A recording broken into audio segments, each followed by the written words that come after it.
हमारे चैनल को सब्सक्राइब करें और नए अपडेट पाने के लिए बेल आइकन पर क्लिक करें। सुप्रभात 8th क्लास, स्वागत है आप सभी का आपके अपने channel Sanskrit in easy way में। आज हम आपके लिए नमूना प्रश्न पत्र लेकर आए हैं 2021 का। इस प्रश्न पत्र को अच्छे से पढ़ लीजिएगा, यही पैटर्न रहेगा आपके वार्षिक परीक्षा में। प्रश्न पत्र आपके 50 नंबर का आएगा, 50 मार्क्स और 2.5 घंटे का पेपर होगा। इसमें प्रश्न संख्या 1 से लेकर के 11 तक के 1 अंक के होंगे, अर्थात प्रत्येक प्रश्न 1-1 अंक का होगा। तो सबसे पहले इसमें दिए हैं वस्तुनिष्ठ प्रश्न, जिसमें 4 ऑप्शन हैं। तो शुरू करते हैं। सबसे पहला प्रश्न, बिलस्य वाणी न कदापि मैं श्रुता इति द्वितीय पाठस्य लेखको अस्ति। बिलस्य वाणी यानी बिल की वाणी मैंने कभी नहीं सुनी, इस प्रकार दूसरे पाठ के लेखक कौन हैं? तो उत्तर होगा इसमें विष्णु शर्मा। अगला प्रश्न इसमें पूछा है, अस्माकं देशे कति राज्यानि सन्ति। हमारे देश में कितने राज्य हैं? तो इसका उत्तर हो जाएगा 28। फिर प्रश्न नंबर 3, कस्य नश्यति यशः। इसका उत्तर हो जाएगा लुब्धस्य, लोभी का यश का नाश हो जाता है। नंबर 4, सर्वं किम समीहते। इसमें उत्तर हो जाएगा आपके स्वार्थम। फिर अगला प्रश्न इसमें पूछा है हमसे, व्याघ्रस्य नाम किम आसीत। इसका उत्तर होगा चंचलः। सहसेव इति शब्दे कः संधि भवति। सहसेव जो शब्द है इसमें कौन सी संधि है? तो उत्तर होगा इसका वृद्धि संधि। मधुमक्षिका किम जनयति। उत्तर होगा इसमें रसम। मधुमक्खी क्या उत्पन्न करती है? रस। प्रश्न नंबर 8, चल चल पुरतो रिक्त स्थान चरणम रिक्त स्थानम पूर्यतः। यहाँ रिक्त स्थान में कौन सा पद आएगा इन ऑप्शन में से? उसका उत्तर हमें ढूंढना है, वो है निधेहि। चल चल पुरतो निधेहि चरणम। प्रश्न 9, निवसामि समस्त संसारे इति रेखांकित पदे का विभक्ति अस्ति। यह संसारे जो शब्द है इसमें कौन सी विभक्ति है, ये हमें बताना है। तो इसमें उत्तर हो जाएगा सप्तमी। प्रश्न नंबर 10 में पूछा है, पित्वा तू कटकम मधुरम समानम इति वाक्ये रिक्त स्थानम पूरयत। पित्वा तू कटुकम मधुरम समानम, ये श्लोक की जो पंक्ति है, यहाँ रिक्त स्थान में क्या आएगा वो हमें लिखना है। तो उत्तर होगा इसका रसम। इसके बाद में प्रश्न नंबर 11 हमसे पूछा है, गज परिमाणम कह धारयति। गज परिमाण को कौन धारण करता है? उत्तर होगा इसमें गजधरः। अब देखिए इसमें प्रश्न संख्या 12 से लेके 18 तक के जो प्रश्न पूछे जाएंगे वो प्रत्येक प्रश्न आपके 2-2 अंक का होगा। इसमें अथवा में पूछे जाएंगे, आपको जो अच्छा लगता है, जो आता है वो करना होगा। लेकिन इस प्रश्न पत्र में हम सभी प्रश्नों को हल करेंगे। प्रश्न 12 में पूछा है, निर्देशानुसारम क्रियापदम लिखत। निर्देश के अनुसार क्रियापद लिखो।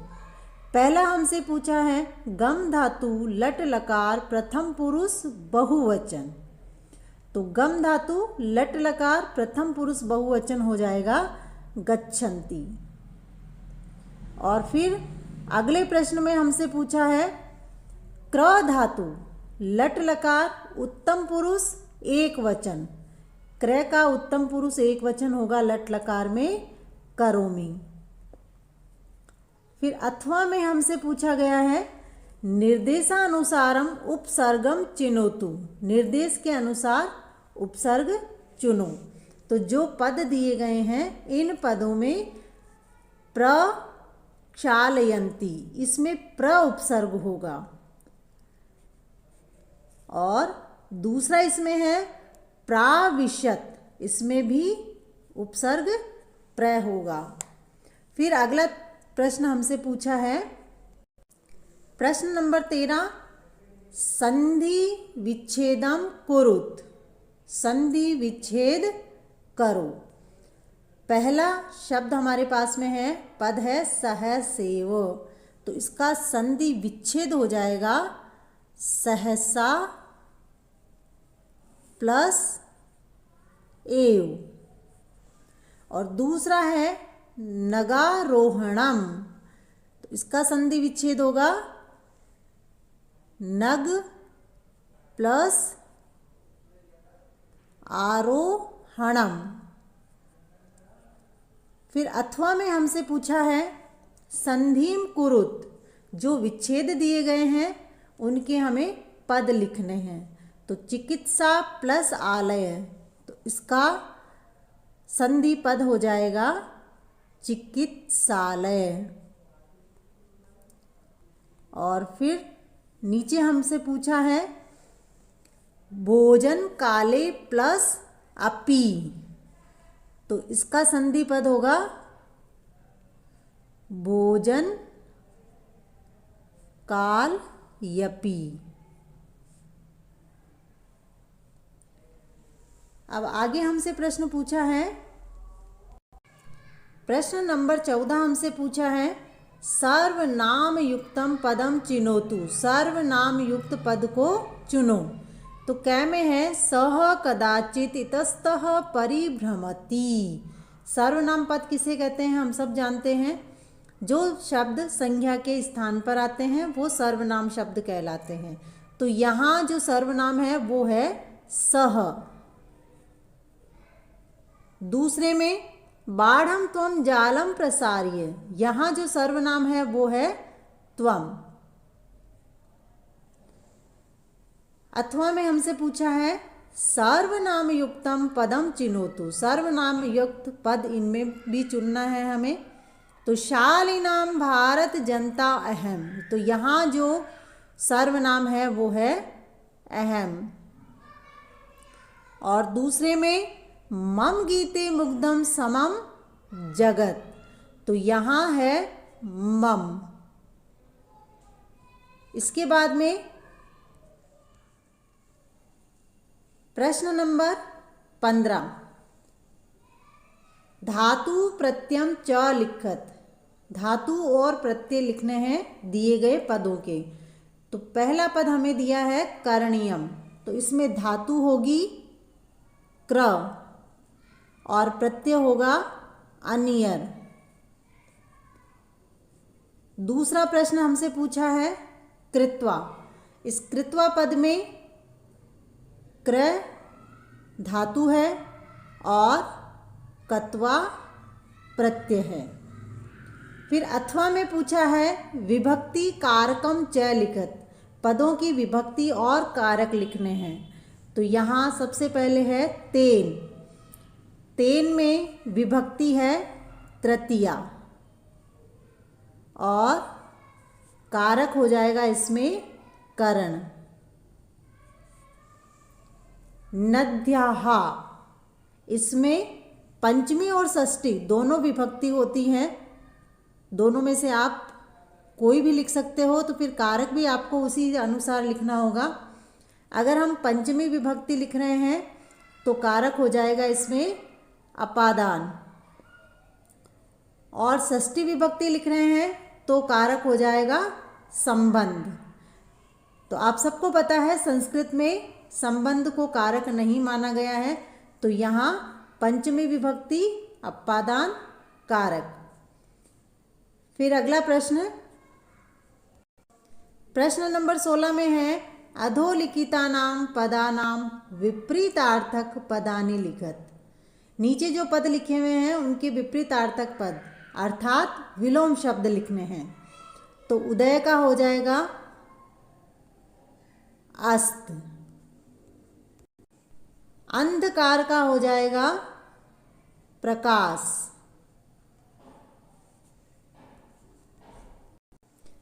अथवा में हमसे प्रश्न पूछा है अधोलिखितानां पदानां विपरीतार्थक पदानि लिखत। जो नीचे पद लिखे हुए हैं उनके विपरीतार्थक पद अर्थात विलोम शब्द हमें लिखने हैं। तो प्रश्न नंबर 6 में 3 प्रश्न दिए हैं आपको। पहला प्रश्न हम हल कर चुके हैं, दूसरा अथवा में दिया हुआ है और तीसरा समानार्थक पद पूछा है। इनमें से जो आपकी इच्छा हो आप इसमें से एक प्रश्न कर सकते हो। तो इसमें देखिए उन्नतिः, उन्नतिः का हो जाएगा अवनतिः और समम का हो जाएगा समम। नीचे वाला प्रश्न है अधोलिखितानां पदानां समानार्थक पदानि चित्वा लिखत। नीचे जो पद लिखे हुए हैं इसमें समानार्थक पद चुन करके लिखने हैं अर्थात पर्यायवाची हमें लिखना है। तो वसुंधरा का पर्यायवाची हो जाएगा भूमिः और राक्षसः इसका पर्यायवाची हो जाएगा असुरः। इसके बाद में विशेषण पदम लिखत, विशेषण पद लिखने हैं हमें। तो यहाँ विशेष्य दे रखा है वृत्ति, इसका विशेषण पद हो जाएगा कुत्सिता और दूसरा दे रखा है गोष्ठी, इसका हो जाएगा महत्वपूर्ण।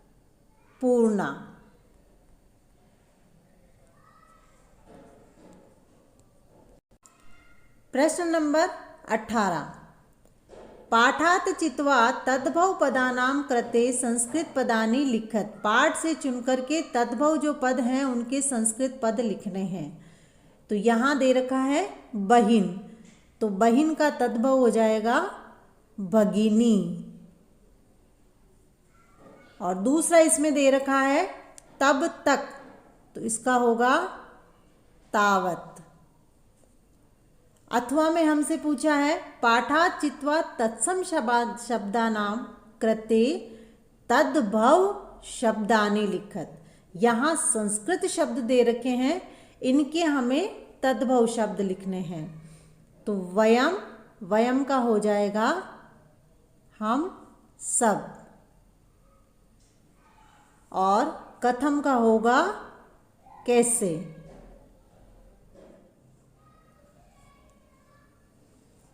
प्रश्न संख्या 19 से लेकर के 23 तक आपके 3-3 अंक का प्रश्न होगा।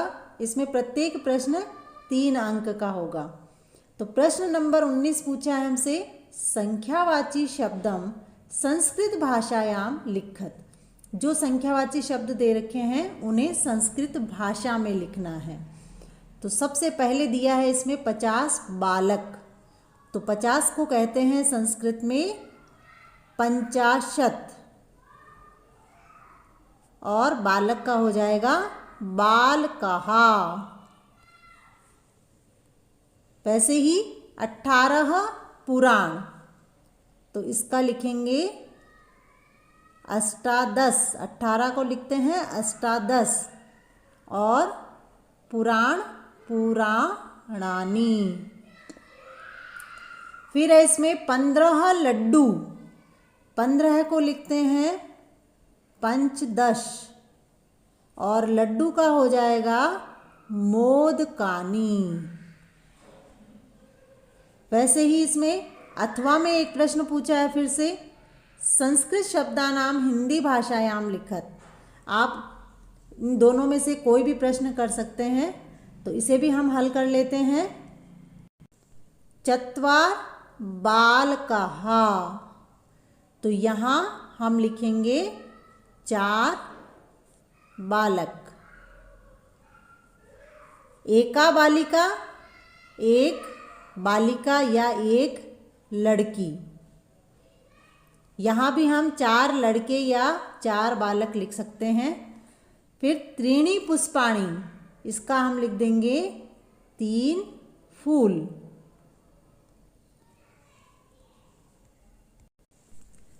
प्रश्न नंबर 20।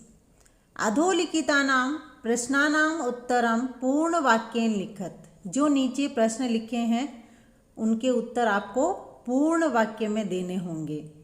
तो प्रश्न क हमसे पूछा है, सृगालः कुत्र पलायितः, सियार कहाँ भाग गया।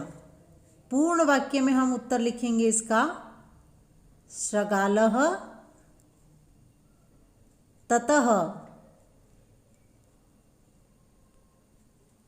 दूरं पलायितः।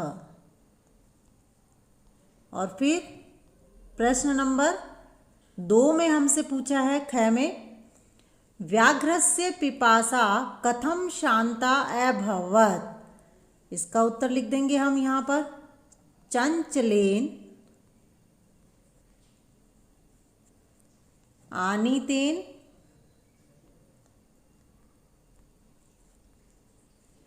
नदी जलेन शांता अभवत्। फिर प्रश्न नंबर 3 में हमसे पूछा है, चंचलः मातृस्वसा इति का संबोधितवान्। तो उत्तर में लिखेंगे, चंचलः मातृस्वसा इति लोमशिका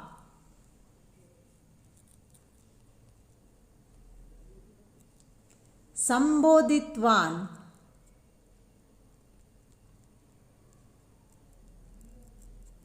फिर ये हो गया हमारा प्रश्न का उत्तर। इसके बाद में अथवा में इसी प्रश्न में हमसे पूछा है, प्रश्न क में, गजधराः कस्मिन् रूपे परिचिता। उत्तर में हो जाएगा इसका, ये समाजस्य गांभीर्यं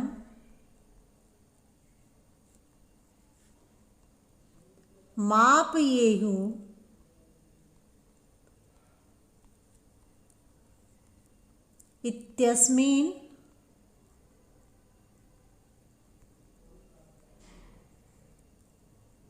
इत्यस्मिन् रूपे परिचिता। और अगला हमसे पूछा है, के सम्माननीयाः।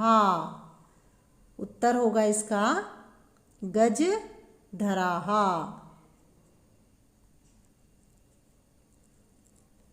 सम्माननीयाः।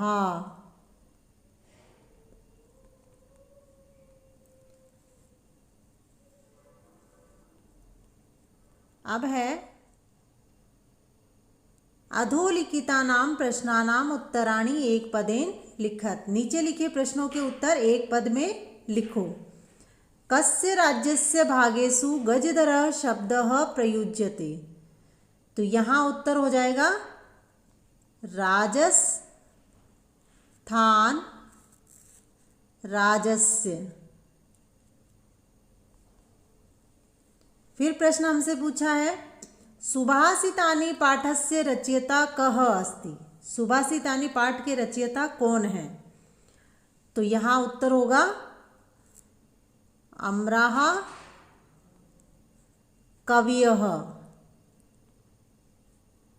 सुभाषितानि पाठ, सुभाषितानि कोई ग्रंथ नहीं है, यह अनेक वेदों पुराणों से लिए गए ऐसे संकलित पद्य हैं जो ऋषि तुल्य महान व्यक्तियों ने अपने अपने अनुभवों के द्वारा ग्रंथों में लिखे हैं, यानी कि सुंदर वचन।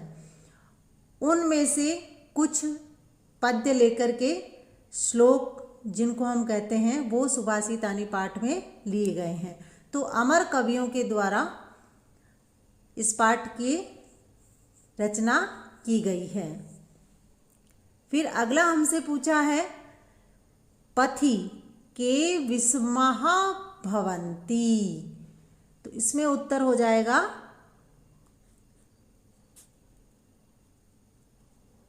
पाषाणः।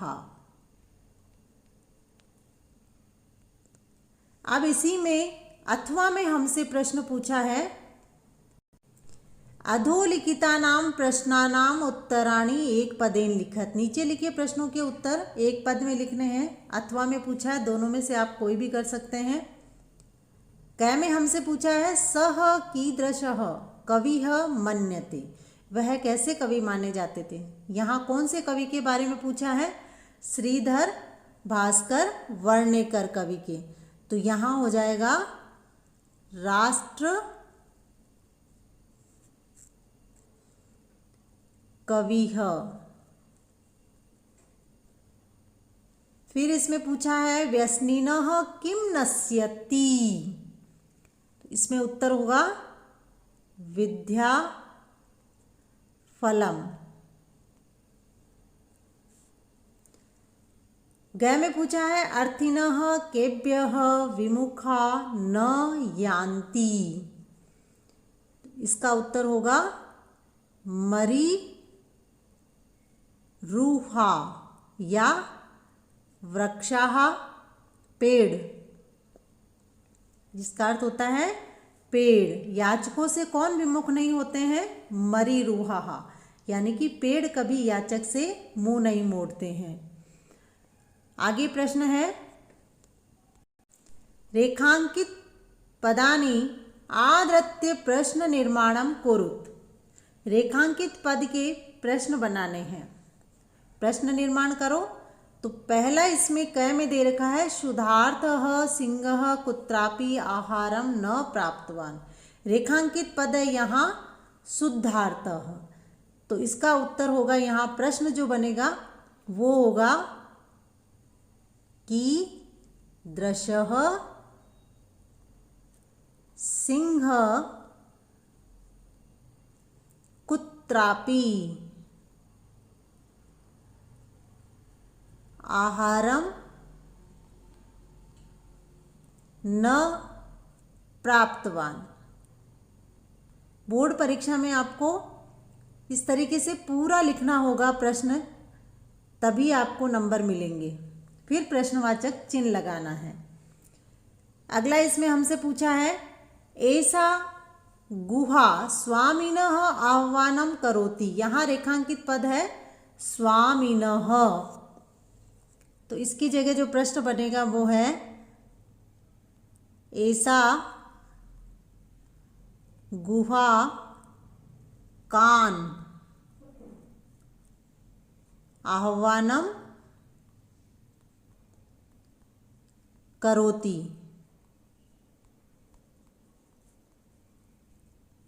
अगला इसमें पूछा है, यहाँ प्रश्नवाचक चिन्ह होगा।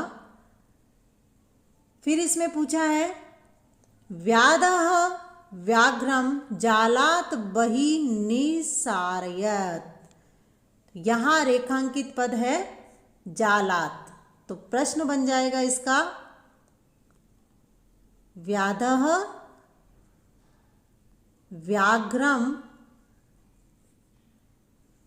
कस्मात्। जालात की जगह क्या प्रश्न बनेगा, कस्मात् बहि निरसार्यत।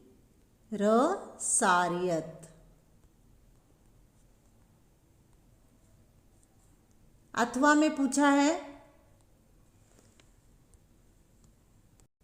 रेखांकित पदानि आधृत्य प्रश्न निर्माणम कुरुत। रेखांकित पद हैं, उनके प्रश्न निर्माण करो। ये अथवा का प्रश्न है। यहाँ है, गुणाः गुणगेषु गुणाः भवन्ति। रेखांकित पद है गुणाः। तो प्रश्न बनेगा के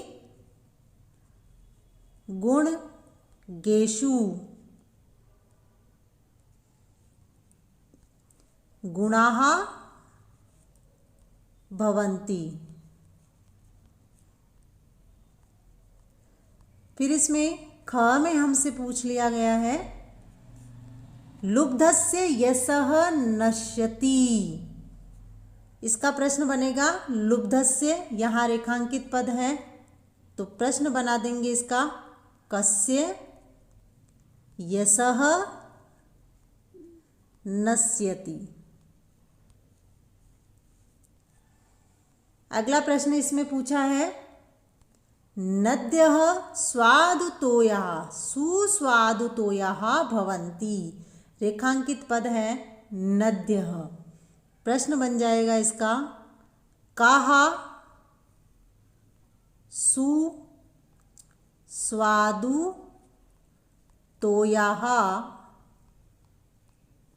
भवन्ति। प्रश्न नंबर 23 मंजूषात पदानि चित्वा रिक्त स्थानानि पूरयत। मंजूषा में जो पद दे रखे हैं वो रिक्त स्थान में हमें लिख करके उन वाक्यों को पूरा करना है। पहले इसमें हमें दिया गया है सूर्यः पूर्व दिशायाम उदेति पश्चिम दिशायाम च अस्तम। यहाँ रिक्त स्थान में आ जाएगा अस्तम भवति। सूर्य पूर्व दिशा में उदित होता है और पश्चिम दिशा में अस्त होता है। ख में पूछ लिया गया है रिक्त स्थान स्वकीय अक्षे घूर्णति। यहाँ होगा पृथ्वी। पृथ्वी अपने अक्ष पर घूमती है। ग में पूछा है सूर्यः अचलः पृथ्वी च चला। यहाँ होगा चला।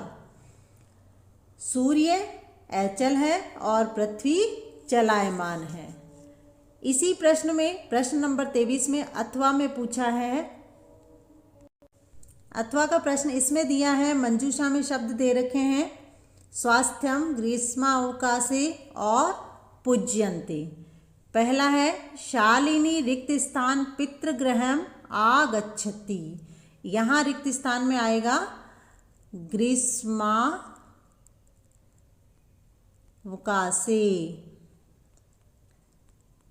गर्मी की छुट्टियों में। ख में दिया है भातृभाज्ययाः समीचीनम नास्ति। यहाँ जो रिक्त स्थान होगा उसकी पूर्ति के लिए शब्द है स्वास्थ्यम। और अंत में है यत्र नार्यस्तु रिक्त स्थान में यहाँ होगा पूज्यन्ते।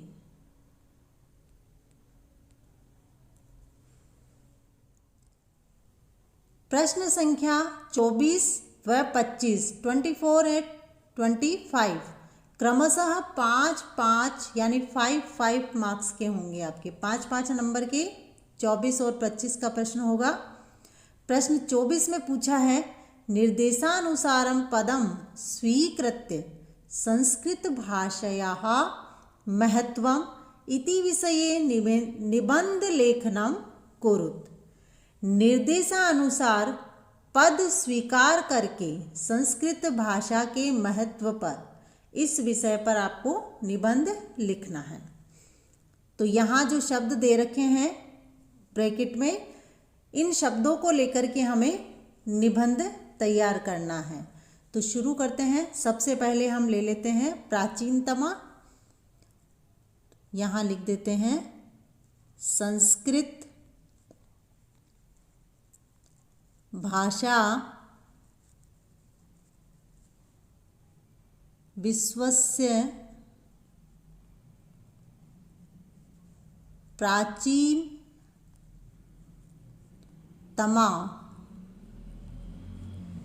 भाषा अस्ति।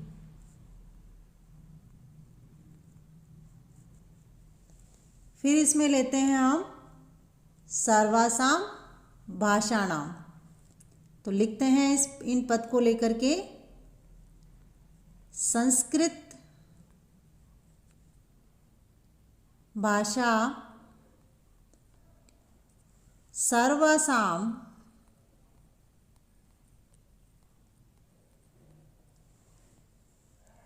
भाषाणां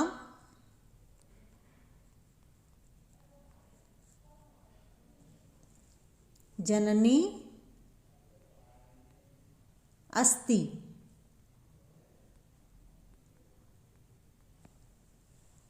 फिर आगे हम लेते हैं इसमें देव भाषा को लेकर के, तो लिखते हैं संस्कृत भाषा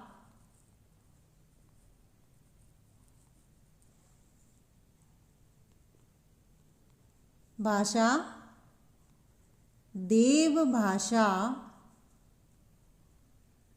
अस्ति। इसके बाद में लिखते हैं हम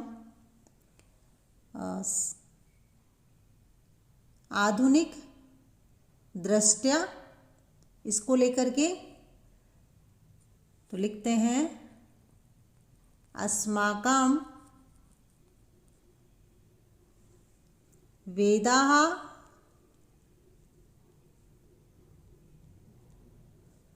पुराणानि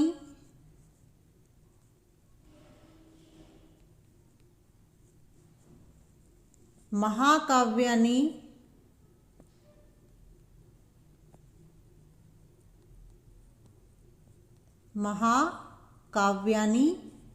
इसके बाद में आगे लिखते हैं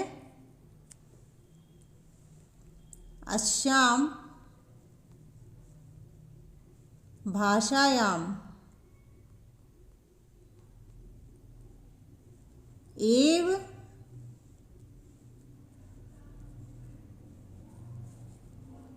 सन्ति। अतः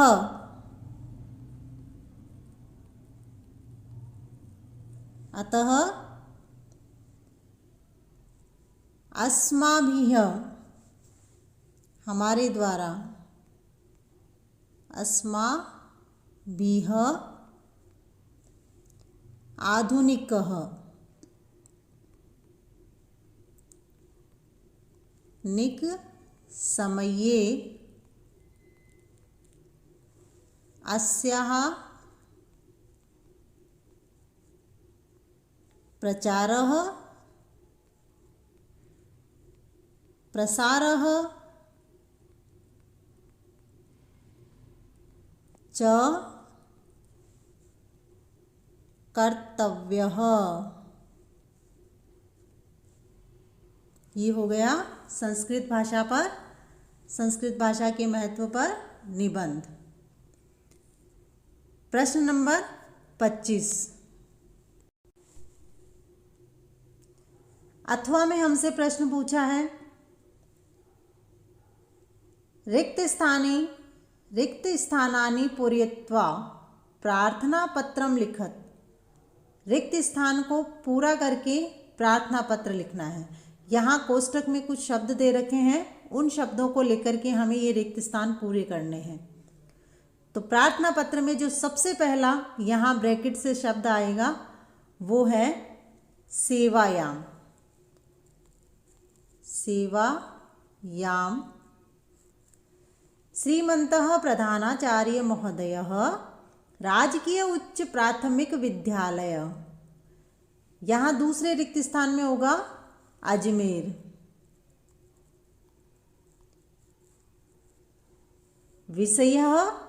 विषय लिखना है यहाँ, तो विषय के लिए आएगा दिनत्रयस्य।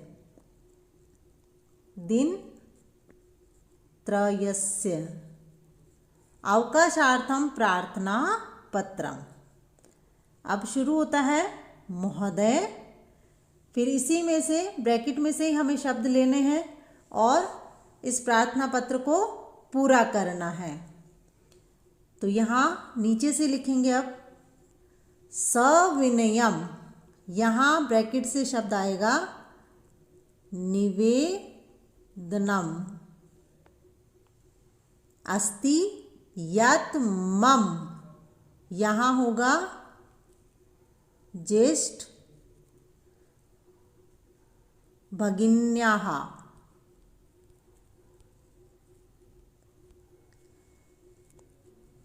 विवाह 22/3/2021 तम दिनांके, इस रिक्त स्थान में लिखेंगे निश्चित। वर यात्रा, यहाँ होगा जयपुरात, जयपुर से आएगी, आगमिष्यति। अतः दिनत्रयम् अहम विद्यालये, रिक्त स्थान में लिख देंगे आगन्तुम न शक्नोमि।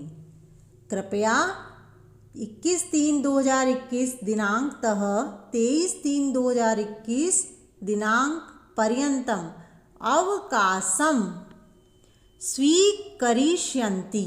यहाँ शब्द बड़ा है तो मैं इस रिक्त स्थान का शब्द नीचे लिख रही हूँ, स्वीकरिष्यन्ति।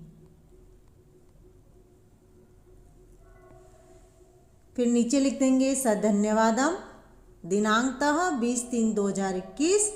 यहाँ जो रिक्त स्थान है यहाँ हो जाएगा भवता शिष्य नाम और कक्षा।